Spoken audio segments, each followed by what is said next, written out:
war crimes. The mayor of Bucha says he will never forgive the Russian people for the atrocities he's witnessed in his city. I must warn you, the images you're about to see are extremely distressing. One after another, what appears to be execution-style killings carried out before the Russian retreat. People appear to have been left where they fell. Some are in streets, others in places like gardens. The mayor, who you'll hear from shortly, said a lot of the victims were the elderly. He described Russian troops as carrying out some kind of safari in Ukraine. Among the horrifying sights, at least 20 men lying face down on the ground, some with their hands tied behind their backs. President Zelensky calling those scenes genocide. Indeed, this is genocide. The elimination of the whole nation and the people. We are the citizens of Ukraine. We have more than 100 nationalities. This is about the destruction and extermination of all these nationalities. We are the citizens of Ukraine, and we don't want to be subdued to the policy of Russian Federation. And this is the reason we are being destroyed and exterminated. These images are drawing international condemnation and calls for even tougher sanctions on Russia. US Secretary of State Antony Blinken described seeing such images as a punch to the gut. The European Union says it's urgently working on more sanctions. Russia, though, is denying any involvement, claiming the footage is fake. I can tell you, what CNN teams saw with their own eyes was not fake. There were at least a dozen people in body bags, as you can see here, witnessed firsthand by our senior international correspondent, Fred Pleitgen. As Russian forces retreat from the area north of Kiev, in their wake, scenes of utter destruction. Whole blocks of houses flattened, Ukrainian authorities saying they believe dead bodies are still lying underneath.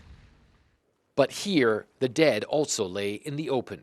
Ukrainian National Police showed us this mass grave in Bucha, saying they believed up to 150 civilians might be buried here, but no one knows the exact number. People killed while the Russian army occupied this town. This is what it looks like when the hope is crushed. Vladimir has been searching for his younger brother, Dmitry. Now he's convinced Dmitry lies here, even though he can't be 100% sure. The neighbor accompanying him with strong words for the Russians. Why do you hate us so much, she asks. Since the 1930s, you've been abusing Ukraine. You just want to destroy us. You want us gone. But we will be. Everything will be okay. I believe it. Video from Bucha shows bodies in the streets after Russian forces left the area. Some images even show bodies with hands tied behind their backs. The Russian Defense Ministry denies killing civilians and claims images of dead civilians are, quote, fake. But we met a family just returning to their house in Borodyanka, which they say was occupied by Russian soldiers. They show us the body of a dead man in civilian clothes they had found in the backyard. His hands and feet tied with severe bruises and a shell casing still laying nearby. Russia's military appears to have suffered heavy losses before being driven out of the area around Kiev. This column of armored vehicles in Bucha completely destroyed. The way the Ukrainians tell us is that the Russians were trying to go towards Kiev and they were then intercepted by Ukrainian drones, artillery, and also the Javelin anti-tank weapons. It's not clear how many Russians were killed here, but they say many were, and others fled the scene. A national police officer says the Russian troops were simply too arrogant. They thought they could drive on the streets and just go through, he says, that they would be greeted as though it's all right. Maybe they think it is normal to drive around looting, to destroy buildings and to mock people, but our people didn't allow it. And now it appears all the Russians have withdrawn from here. Ukraine says it is now in full control of the entire region around Kiev. But it is only now that the full extent of the civilian suffering is truly coming to light. And a short time ago, the mayor of Bucha described the scenes to my colleague, Brianna Keeler. there are different kinds of people, and there are many children, many teenagers. These were children.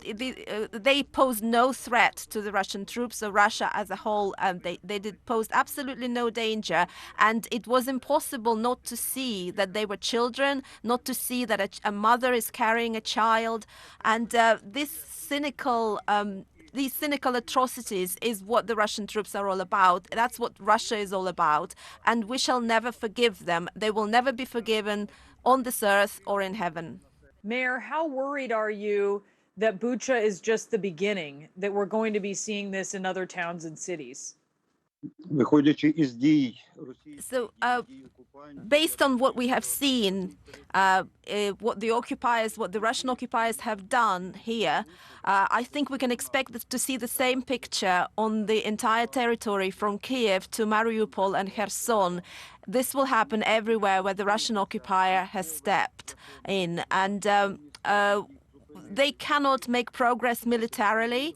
The Ukrainian armed forces stopped them, so they are torturing civilians, and this is how they are performing. This is the so-called denazification that the Russian President Putin mentioned, but it's actually dehumanization.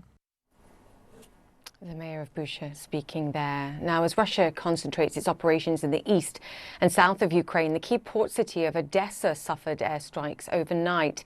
It follows attacks on the city's oil facilities on Sunday. Ed Lavandera joins us now from Odessa. Ed, just describe to us what the last couple of days has been like.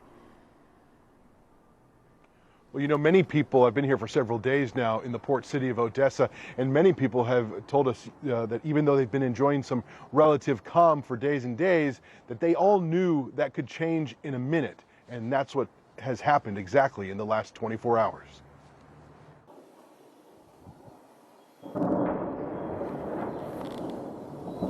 The missiles exploded in a startling, violent barrage.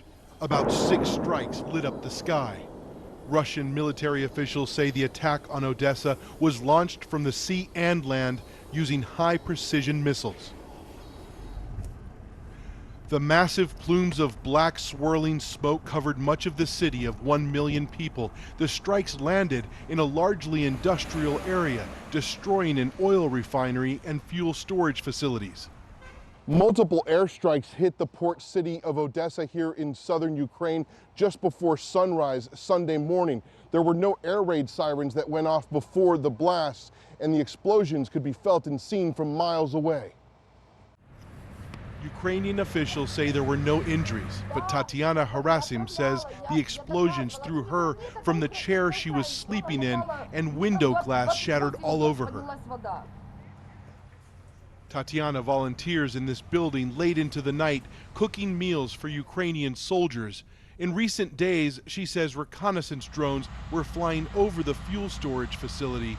2 other residents told us they saw the drones as well. The drones were flying around, and I knew they were up to something and could bomb the depot. And we've been thinking where we could hide in case something happens. A small pocket of apartment buildings and homes sit just across the street from the bombing site. Families stood outside their homes under the clouds of dark smoke, watching flames shoot up into the air. The explosions shattered windows and any remaining sense of security these residents had left. Of course I'm scared. And now they're hitting everywhere. They're doing it in all cities. We know it. We see it. The attack on Odessa follows a similar pattern Russian forces have carried out for weeks, hitting fuel storage facilities across the country it claims are supplying their Ukrainian military. But if the Odessa strike is a precise attack, Ukrainian officials say the strikes hours later in the neighboring city of Mykolaiv have no rhyme or reason and are designed to harass and panic civilians. Despite being this close to the bombing and with tears in her eyes, Tatiana Harasim says she refuses to leave Ukraine. She tells me these bastards won't get away with it. Now, regional Ukrainian military officials say in both rounds of airstrikes, no one was killed, only one person was injured and that those specific targets of the oil refinery and fuel storage facilities were damaged. It has been quiet here today, but that does not ease the tension that so many people here in the city have felt, Julia, because they continue to watch what has unfolded there north of Kyiv and what they have seen and the atrocities that we are seeing there emerge now that Russian forces have evacuated that area. And, you know, many people here simply can't help but wonder if the fight now resumes in through the east and continues to push further south toward places like Odessa. They wonder what is coming to them. Julia? Living in fear. Ed Lavandera, stay safe, please, and thank you for that report. Okay, straight ahead. Describing the indescribable, Ukrainian parliament member Oleksiy Goncharenko is seeing firsthand the enormity of the atrocities being carried out against his people. He says the West must stop bankrolling the mass slaughter of innocents. He joins us after the break. So many questions about what is the federal government doing. Do you get the anger that is out here? How concerned are you about the front line? You don't believe that there's a racial divide here? Looking back, as president, did you tell the story of race in America enough, do you think? All the places I've been and all the things I've seen, all the people I've talked to, I carry with me. They're part of what I do right here, holding the powerful accountable, keeping them honest. AC 360, Tuesday through Saturday only on CNN. Each hall is about 10,000 square meters, as you see here. To get more insight into the kingdom's strategy, I met up with the Minister of Industry, Commerce and Tourism at one of the country's flagship projects, the Bahrain International Exhibition and Convention Center. This massive space is said to be the region's largest exhibition center when it opens later this year.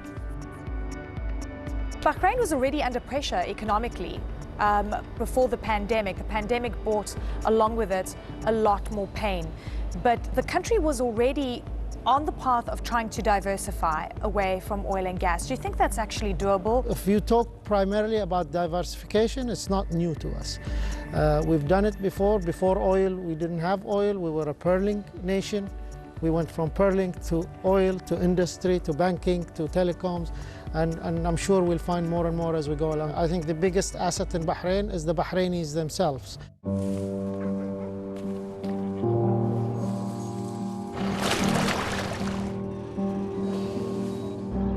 It really only takes a few moments to gain an appreciation of just how tough it is out here. They've been coming across sniper fire, gunfire, mortar rounds. You can see really just how intense it is here. I have to wrap it up right now. Quite anxious about spending too much time on scene. Those are the kids really struggling to get away. They feel like they won't be able to outrun the war. They thought the whole border was open. People are just trying to bust through towards what they think is going to be a better life. These nurses, these doctors really have nerves of steel. We can't help but be struck by how interconnected our world is.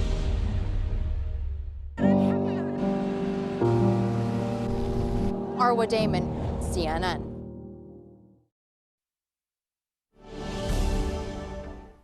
Welcome back. Now, despite the ongoing threat of war in Ukraine, tens of thousands of people are returning to Ukraine from Poland.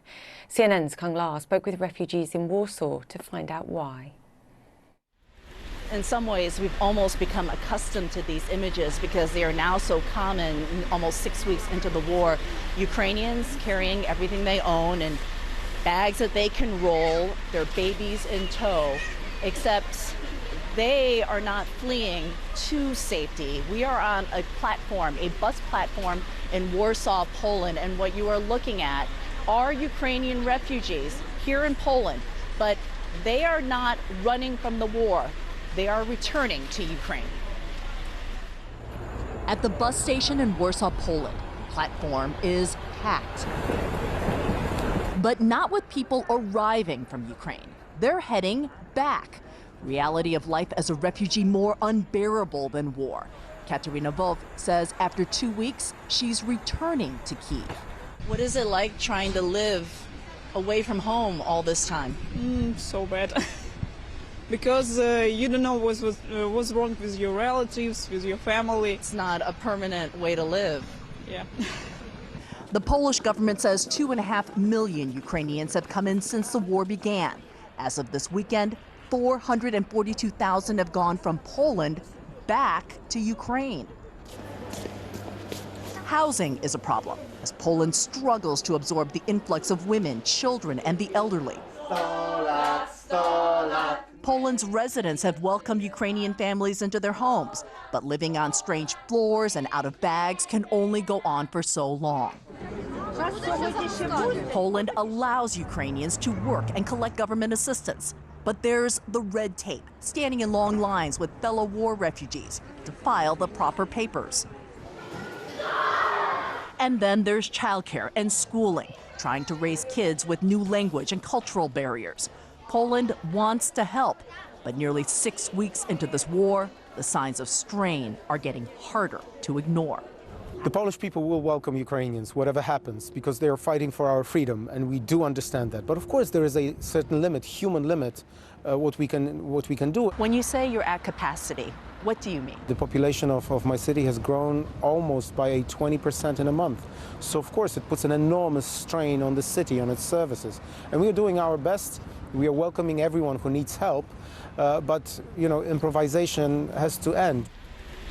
Some of the stories that we're hearing from these passengers who are heading back into Ukraine, a pregnant woman who says that she does not want to give birth in Poland alone, that her husband has remained in Ukraine to fight in the war. She wants to be with him. Another woman who owns a business who says her heart is shattered into a million pieces being here in Poland. She plans to try to pick up her life in Ukraine. This bus to Lviv has just pulled up. It's going to be leaving in minutes. Kyung Law, CNN, Warsaw, Poland. Now, Ukrainian lawmakers hope pictures of the atrocities we were just discussing in cities like Bucha will further galvanize global opinion against Russia and force the West to do more to support Ukraine. Alexei Goncharenko is a member of the Ukrainian parliament. He visited the city of Bucha over the weekend and documented the horrors there in a series of videos shared on social media. Some of the images, we must warn you, are graphic. He agrees with President Zelensky that what's happening in his country is genocide. You see behind me the common grave for more than 20 people, local citizens, who were killed by Russian troops here. And that is one of the graves. There are more here. And we're hoping we're going to be able to speak to him in just a few moments' time. Now to another story. Margarita Zatchushna was just 18 months old when she fled Ukraine with her family when the Nazis invaded Kharkiv. Now, at 82 years old, she's been forced away from her home yet again, this time because of Vladimir Putin's war. Salma Abdelaziz has her story. I'm the director of the Jewish Community Center. This is the moment Margarita Zatchushna says she finally felt safe, welcomed by her Jewish community in Krakow. I am presented with so good flowers, and it smells very well. We sat down to hear the story from twice a survivor. I was born in 1940, and when the war with Germany began, I was only 1.5 years. In 1941, her family fled their home in Kharkiv, where Nazis murdered an estimated 16,000 Jews. She later returned, grew up and grew old in peacetime. That is, until Russian troops invaded, bombing and besieging Kharkiv. There was no water or power. We couldn't buy food. It was impossible to live, she says. There was explosion after explosion, a real war. Not even a monument that honors the city's Holocaust victims escaped Moscow's so-called denazification campaign. But Margarita stayed to care for her sick husband Valery as long as she could. An explosion blew out all our windows, she says. After that shock, he grew weaker and weaker. After nearly a month of war, Valery passed away. His body still lies in a morgue. There are no funerals because of the fighting. Now age 82, the Holocaust survivor knew it was time to go, packed only what she could carry, and fled her birthplace. It is very difficult when my beautiful town, when I lived all my life, is destroyed. A driver picked up Margarita in this vehicle, damaged in an earlier attack. For 2 days, they traveled out of Kharkiv and across dangerous territory to Lviv.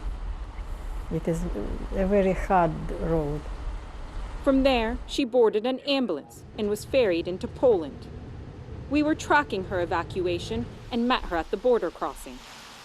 Hi, welcome to Poland.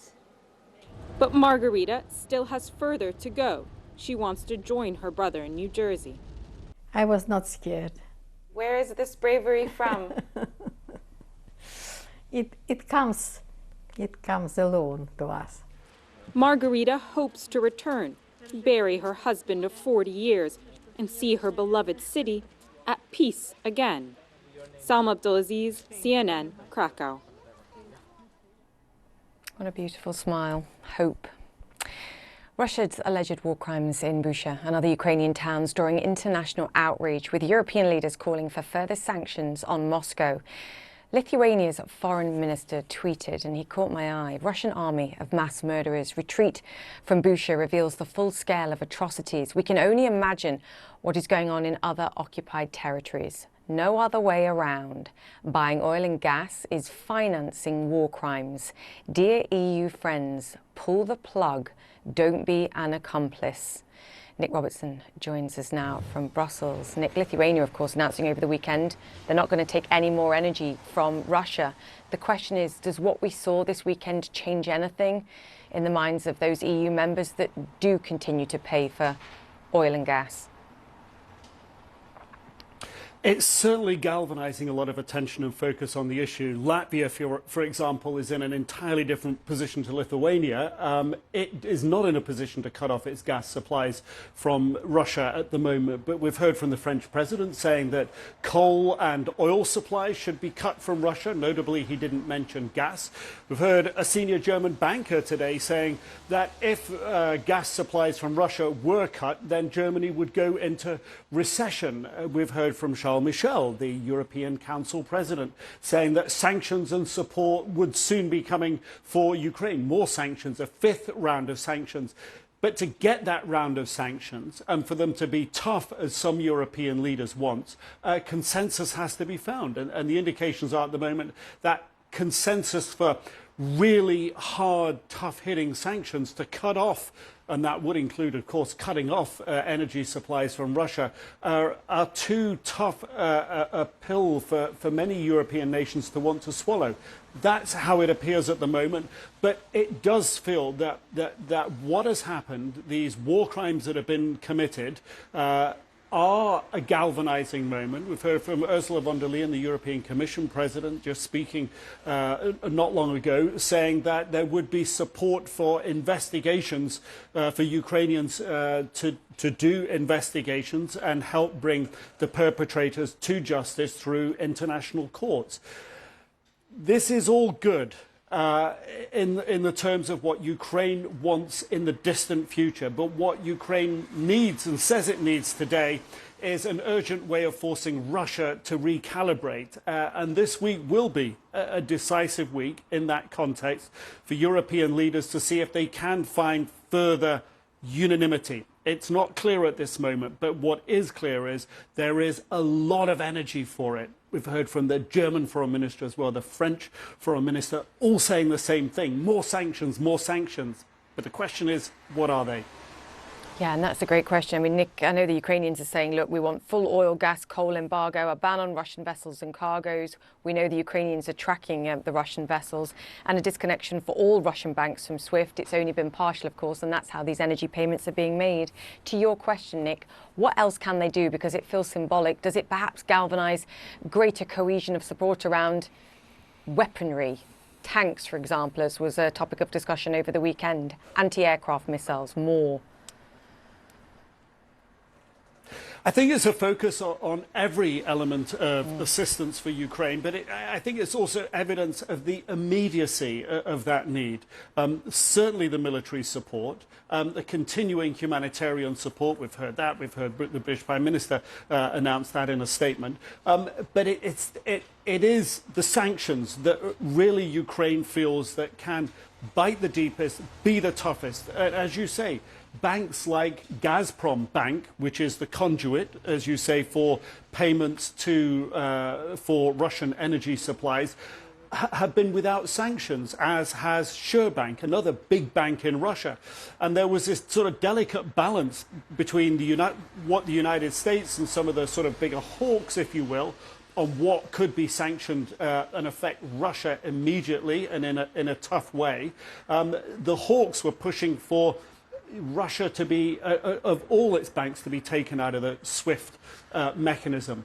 That didn't happen. It was some of the smaller banks. And the Polish Prime Minister just last week said that his assessment is that Russia thinks that it's withstanding the sanctions. That's why it took the move late last week to say if energy supplies weren't paid for in rubles, then President Putin was implying that he would cut those energy supplies. But interestingly, Secretary of State Antony Blinken over the weekend said that he thought that Russia's sort of balancing the dollar against the ruble, keeping the value of the ruble up, was a construct that couldn't stand the test of time. But the reality for the Russian forces is they don't need huge amounts of time for the military advances they want to take on the ground. So they only have to fudge over a relatively short period. Hence the Ukrainians' understanding of the need for that immediacy. Yeah, and the reality is for the Ukrainian people, every second counts. Nick Robertson, thank you so much for your assessment, as always. We're back after this. Stay with us.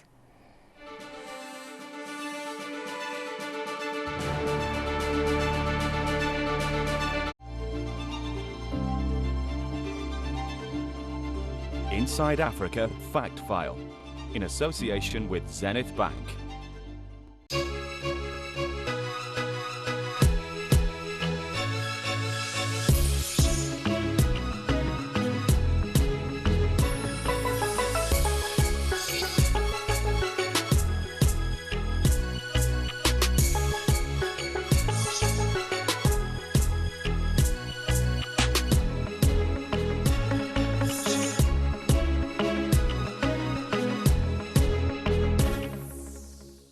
This is CNN. More people get their news from CNN than any other news source. The journey to the top for a successful business in Africa starts with an idea. But how does a concept become a moneymaker? African and global industry leaders share their stories this weekend on Profit Point in CNN Marketplace Africa in association with Dangote.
When you travel the world, make sure the world travels with you.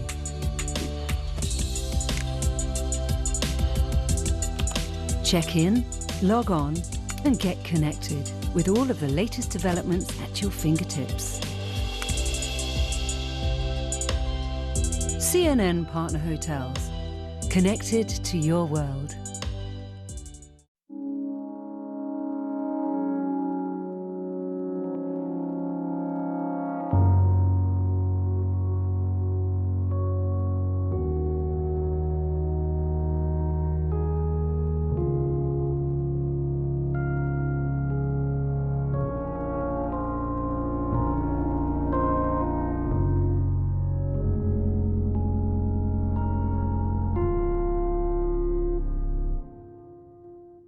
I'm Nick Watt in Los Angeles, and this is CNN.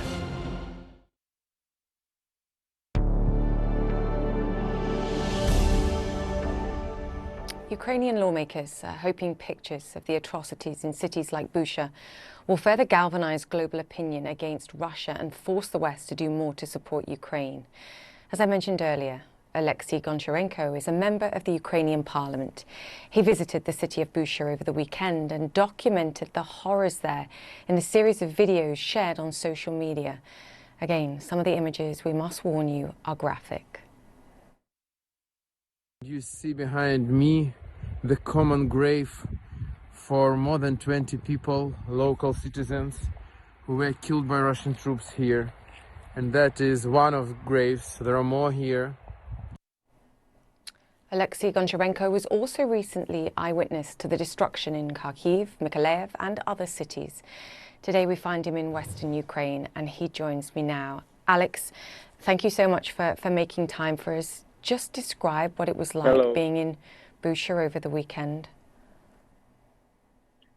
It's a real horror when you are just entering the very beautiful town, what it was before Russian invasion, and now it is like absolutely destroyed, with the bodies on the streets, with the bodies in the cars, and for 1 month they are in these cars, and they first were shot, then smashed by Russian tanks. It's awful. I met a couple which saw like Russian troops shoot just at home, near their home, a private house, 2 people, and then in the night they took their bodies and buried them. They didn't know them, but they buried them in their private garden. So there are vegetables there and near 2 graves. And a lot of such things. I saw women killed. What the most awful, I saw body of burnt in the vehicle boy or girl, a child, I don't know, maybe 6, 7 years old. It's so awful, it's hard to explain. That's a real massacre, and that's a real genocide against Ukrainians from Russian troops. I mean, you're talking about burnt bodies of children. You showed us images of mass graves. There are other pictures that we've seen of people tied up and shot, executed. Alex, as you said, you believe this is genocide. People need to understand this is genocide in your mind. Absolutely, because they're killing these people. All of them are civilians. Yes, more you can find on my Twitter and see by your own eyes. And all of them, again, are civilians. And there was no military target to kill these people, but they killed them. And the only reason for this was that they were pro-Ukrainian and they had Ukrainian passport. And it is genocide. Well, by all determinations and terms, this is a genocide. And they should pay for this because it's an awful war crimes committed in the 21st century, just in the middle of Europe. Alex, the Russian Defense Ministry said over the weekend that these videos, these images are fake, that they said the suggestion that war crimes are taking place is, in their words, provocation. What do you make of that? They're lying, I mean, every day, 24 hours per day, 7 days per week, they're lying. I just want to remind you, like they were telling for 1 year that they were not preparing an attack on Ukraine, that was just a military training. And then everybody saw what was it. Then they lied so many times. So you can go to Human Rights Watch, which is a very respectful human rights organization. You can see on the first page what they're written about Ukraine, about sexual crimes against women, about raping, about killings, with their facts, with photos, with names, with absolutely everything. I invite all international journalists, and dozens of them are now in Irpin, in Bucha, in Hostomel. I invite, and Ukraine officially invited prosecutors from International Criminal Court to this area just to find all who are guilty in these awful things, because it was not Putin himself who was killing these people. No, that was the Russian soldiers and officers, and they should pay for this. And speaking about the officials, which again are lying all the time, and they're also responsible. They are war criminals. And like it was after Second World War against German Nazis, there was a Nuremberg tribunal. Now it should be Mariupol tribunal or Bucha tribunal against these criminals, war criminals, Putin and all those who are around him. Alex, you understand this from a human perspective, from a tragic, heartbreaking Ukrainian perspective, but also you're a politician and you understand the politics, and you made a direct plea to the German Chancellor on social media over the weekend. And this is a country that continues to pay for Russian gas and oil like many other nations, many other EU nations. What's your message to them today? Yes, the message is clear. In each gallon of Russian oil, there is Ukrainian blood. In each cubic meter of Russian gas, there is Ukrainian blood. Is it normal for civilized countries to buy blood of innocent people and to pay for this? So I address to Germans, to French, and to their companies to stop working in Russian Federation, stop paying taxes in their budget, and stop, that is the most important, stop buying Russian oil and gas. Because Russia is just a big gas station. And without money from oil and gas, which makes 2/3 of their exports and 1/2 of their revenues of state budget, they just could not afford this war. They just could not continue this genocide. So I address to them. And there are very strange things. For example, Germany refused to sell to Ukraine 100 armored vehicles. And now they are ready to pay for utilizing this. So they are ready to pay from state budget to utilize the vehicles. And Ukraine asked to sell it to us, and they refused. I can't find words. I can't understand this. Absolutely.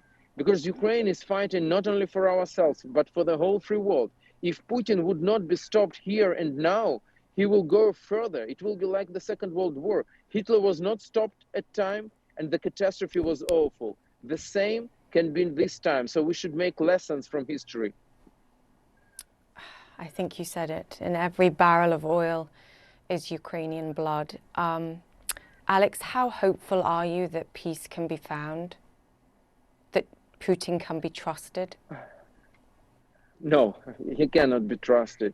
I don't believe, to say the truth, in peace negotiations. We will try our best, because if there is one chance from a million to prevent new Bucha and Irpin and to save thousands of people in Mariupol who are suffering right now, and we for the moment just don't know what's happening there. It's probably even more awful than Bucha, because these cities are in 10 times bigger than it was Bucha, Irpin. So if there is one chance from a million, we need to try our best. But to say the truth, I don't believe Putin, and I don't believe he's ready to stop the war. He only can be made to stop the war. So we need to press at him and to cut his financing and to cut all trade with Russia. And that can change the situation and stop these absolutely barbaric things. Alex, thank you for joining us. Stay safe, please, and thank you for doing what you're doing and sharing the devastation with us. Thank you very much for covering. Thank you. We'll talk again soon. For the possibility to address to people. Thank you. Thank you. Okay, still to come. Getting aid to the most vulnerable still in Ukraine. We speak to the head of Concern Worldwide about their efforts. Stay with us.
3 strikes that hit this facility. This is as close as you're going to get. Just look at the utter destruction caused by this massive explosion. Imagine the good fortune of the truck driver. He managed to survive. More than a month into the war here in Ukraine, and the refugee crisis continues. It is not even remotely close to being a ceasefire. In Kiev, Kherson, Zaporizhzhia, Lviv, this is CNN. Welcome back. And more evidence of alleged war crimes in Ukraine. The mayor of Bucha accusing Russian troops of carrying out a kind of safari in the country. As I keep warning you, the images you're about to see are extremely distressing. One after another, what appears to be execution-style killings carrying out before the Russian retreat.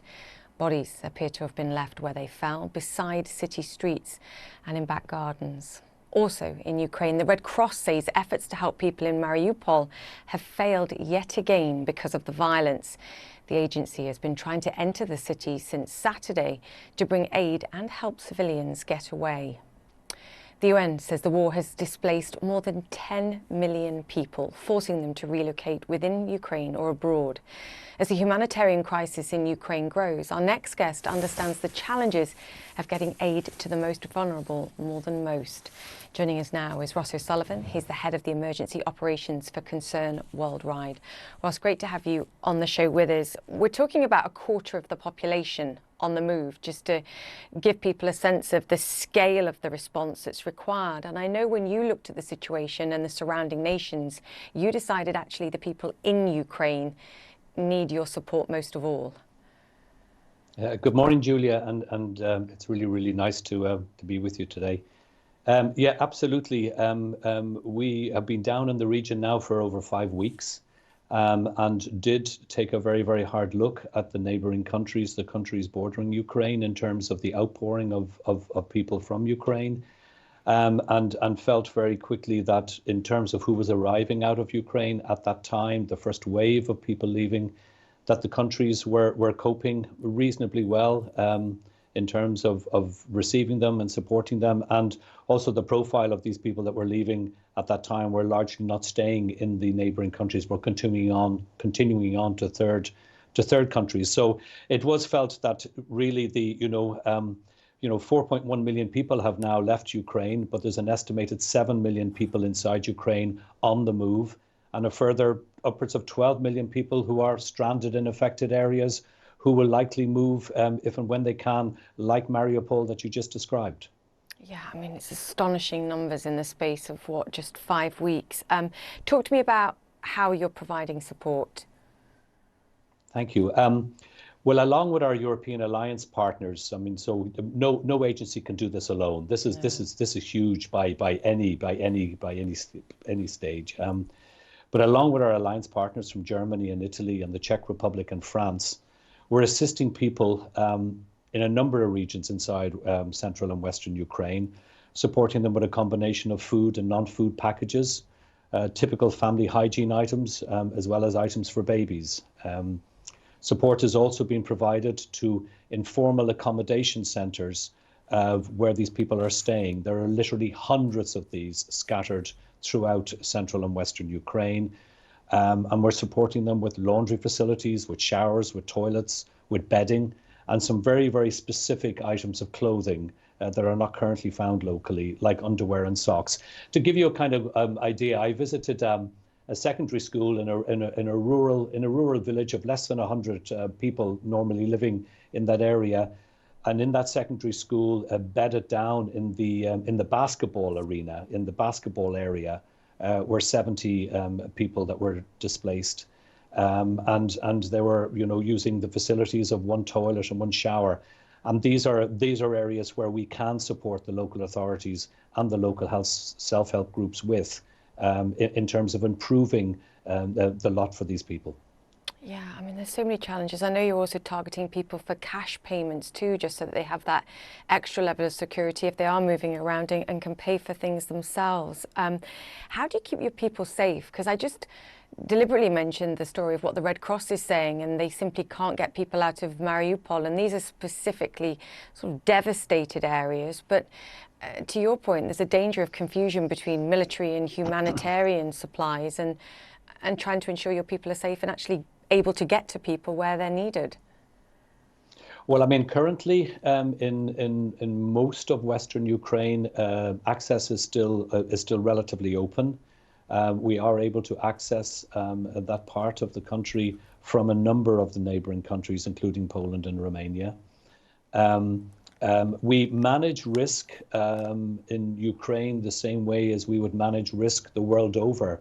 And that is by looking at what is happening and making sure that our staff are kept well informed, and that we are, very, very aware of what is going on around us. I mean, at the end of the day, as humanitarian aid workers, we have to work on the basis that we are not a threat to anybody and therefore should not be seen as a threat by anybody. Yes, we hope. Ross, you mentioned something that I think is very important too. You described the profile of those that have left Ukraine so far, and it seems like they've got other places to go on to. Perhaps they had an element of resources available to allow them to move. They had people, family, friends, whatever, in different countries that perhaps they could go to.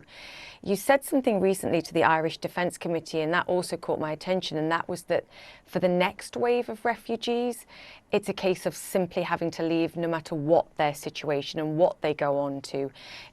In many ways, their situation is worse. Their situation is very, very different indeed. I mean, without doubt, the vast majority of people that have been able to leave Ukraine so far were able to leave Ukraine. They had some resources and in many cases had family or friends or somewhere to go.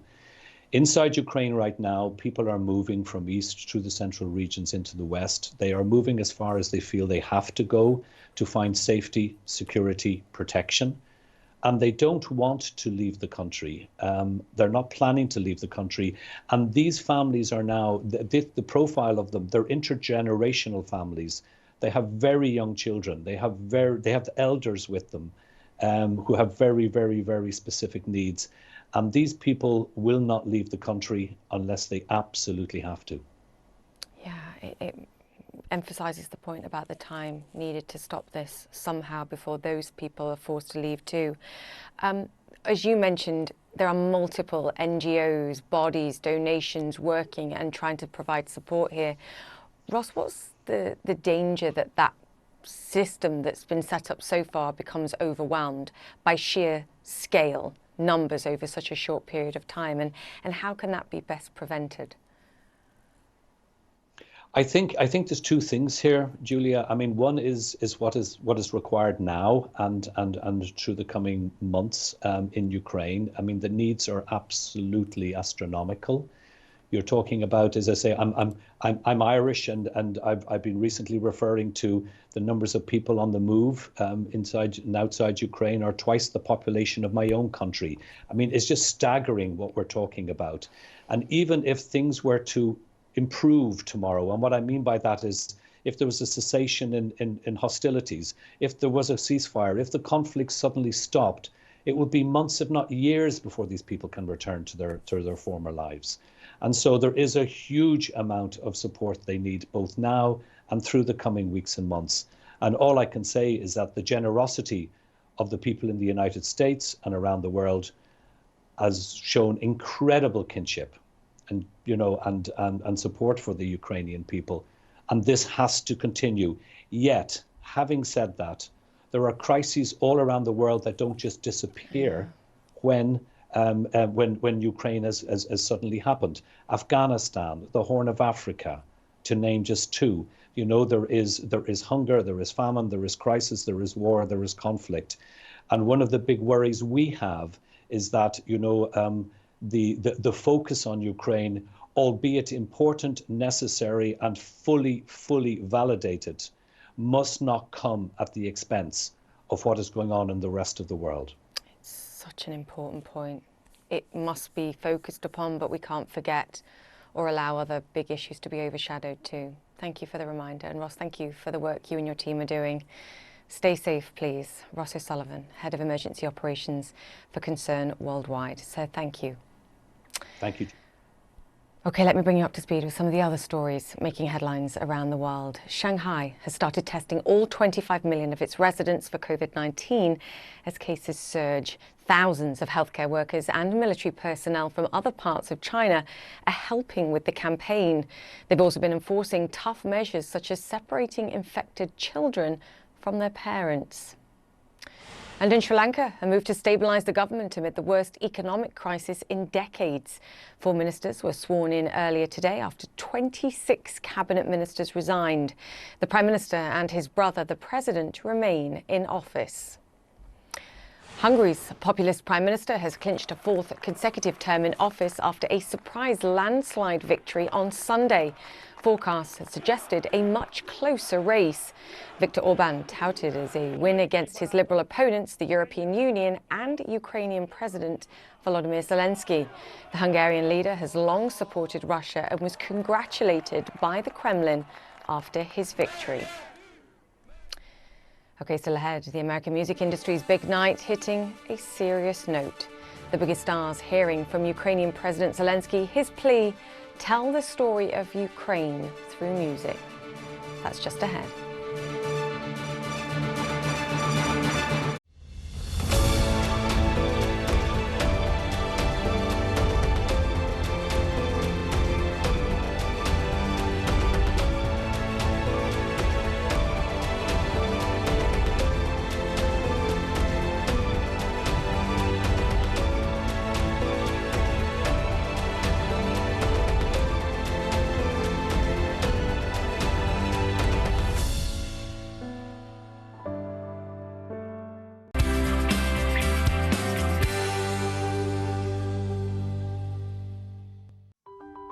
Shahira Yahya is the co-founder of Chitosan Egypt, a biotech startup that creates what they say are fully organic farming products from shrimp shells. Every year, Egypt discards thousands of tons of shrimp waste, an abundant resource that holds the key ingredient for Shahira's products, chitosan. Chitosan isn't a new concept at all. It's been around since the 1800s. You can find it on land through insects, in the sea in the form of lobsters and shrimps. Chitosan Egypt breaks away minerals from shells to extract the chitosan, then dries and grinds it, turning it into an organic product to be used for farming, replacing man-made synthetic fertilizers that can be harmful to the environment. Chitosan fertilizers and pesticides target over 70 pests in 25 strategic crops. The agriculture sector is Egypt's second largest source of revenue, accounting for more than 11% of the country's economy. Shahira has a mission to not only make the sector more organic, but affordable for farmers. We empower farmers to grow cleaner agriculture, and we are 20% cheaper than competitors. A greener product that promises a cleaner and more profitable future for Egypt's farmers.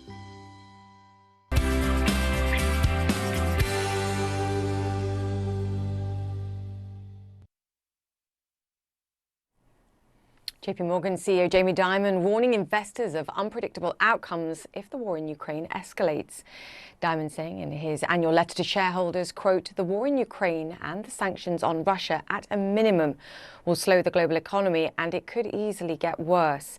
And he says many more sanctions could be added, which could dramatically and unpredictably increase their effect. Despite the risks, Dimon says sanctions against Moscow should be increased. And global stock markets still seeing a period of relative calm despite the war's uncertainties. US markets and European stocks mostly higher in the session today. All sharp 13% fall last week, lending some support to equities.